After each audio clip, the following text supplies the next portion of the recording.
Пресс-секретарь Министерства иностранных дел Армении Ани Бадалян отреагировала на заявление пресс-секретаря Министерства иностранных дел Азербайджана, в котором последний обвинил Армению в халатном отношении к своим обязательствам, взятым в рамках трехстороннего заявления от 9 ноября касательно разблокировки коммуникаций в регионе. Пресс-секретарь МИД Армении ответила на заявление из Баку в интервью агентству «Арменпресс». Вопрос. Госпожа Бадалян, пресс-секретарь МИД Азербайджана, комментируя замечания премьер-министра Армении Никола Пашиняна о некоторых пунктах трехстороннего заявления от 9 ноября 2020 года, на конференции «Перекресток мира» назвал их искажающими реальность и обвинил Республику Армения в халатном отношении к взятым обязательствам. Как вы прокомментируете заявление пресс-секретаря МИД Азербайджана? Ответ. Мы должны опираться на факты. Трехсторонним заявлением от 9 ноября 2020 года предусмотрено, что в Нагорном Карабахе будут находиться российские миротворцы, а также 5-километровый Лачинский коридор под контролем российских миротворцев, но сейчас ни Лачинского коридора, ни российских миротворцев нет. Трехсторонним заявлением от 9 ноября 2020 года также предусмотрено, что внутренне перемещенные лица и беженцы вернутся на территорию Нагорного Карабаха и прилегающие районы под контролем Управления Верховного комиссара ООН по делам беженцев. Но Азербайджан заявляет, что никакой территории Нагорного Карабаха не существует, а значит, выполнение данного обязательства фактически отвергается. До сих пор ни один армянский беженец или внутренне перемещенное лицо не вернулось ни на территорию Нагорного Карабаха, ни в прилегающие районы. Трехсторонним заявлением от 9 ноября 2020 года предусмотрен обмен военнопленными, заложниками и другими удерживаемыми лицами, однако до сих пор в азербайджанских тюрьмах содержатся армяне, в том числе взятые в плен в ноябре или октябре 2020 года. Азербайджан утверждает, что они не являются военнопленными. Если они не военнопленные, значит они заложники или иные удерживаемые лица, поскольку формулировка трехстороннего заявления распространяется на любое лицо, находящееся в плену. Азербайджан постоянно поднимает вопрос пропавших без вести лиц. Республика Армения также поднимает этот вопрос, поскольку в результате 2 войн у армянской стороны тоже около 1000 пропавших без вести. И мы готовы сотрудничать в решении этого вопроса.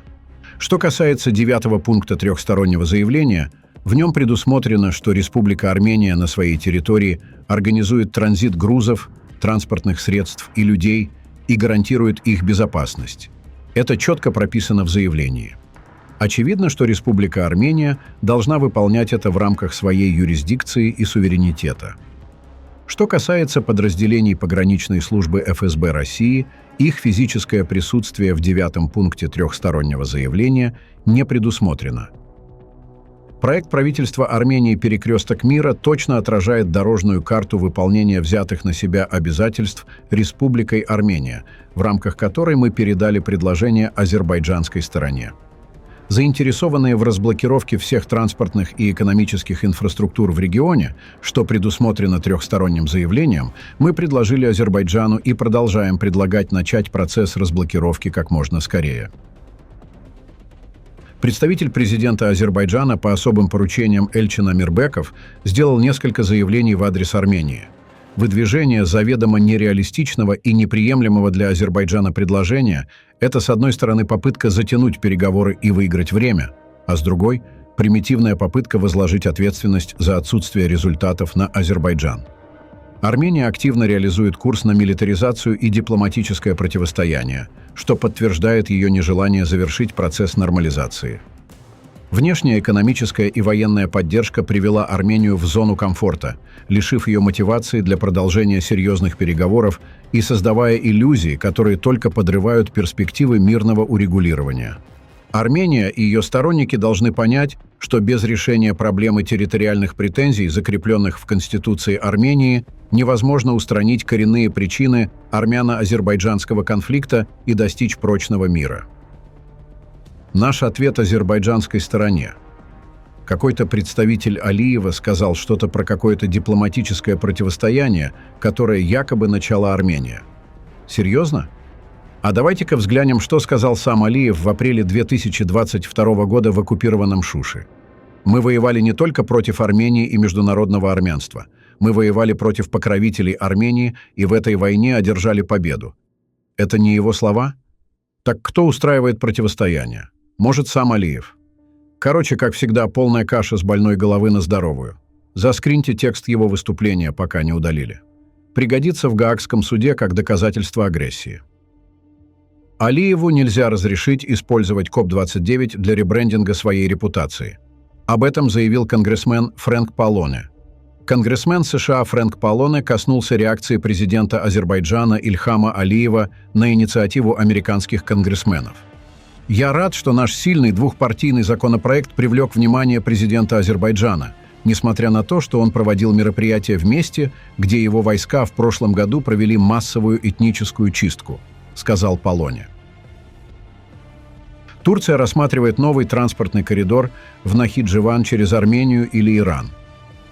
Транспортный коридор из восточных регионов Азербайджана в Нахидживан может пройти либо через Иран, либо через Армению, заявил вчера в интервью министр транспорта и инфраструктуры Турции Абдулкадир Уралоглу.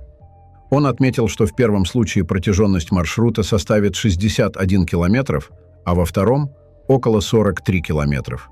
По словам турецкого министра, независимо от окончательного решения по маршруту, транспортные и логистические связи все равно будут налажены. В любом случае, мы реализуем этот проект совместно с Азербайджаном. Есть определенные трудности, но они могут быть решены в ближайшем будущем. Это всего лишь вопрос времени, сказал Уралоглу. Турецкий министр также подчеркнул, что ни одна страна не должна выступать против превращения своей территории в крупную международную транспортную артерию, соединяющую Пекин с Лондоном. «Противостоять такой идее просто неразумно», — подчеркнул Уралоглу. Он сказал, что хотя Анкара напрямую не участвует в переговорах по восстановлению путей сообщения на Южном Кавказе, но она поддерживает постоянный контакт и координацию с Баку.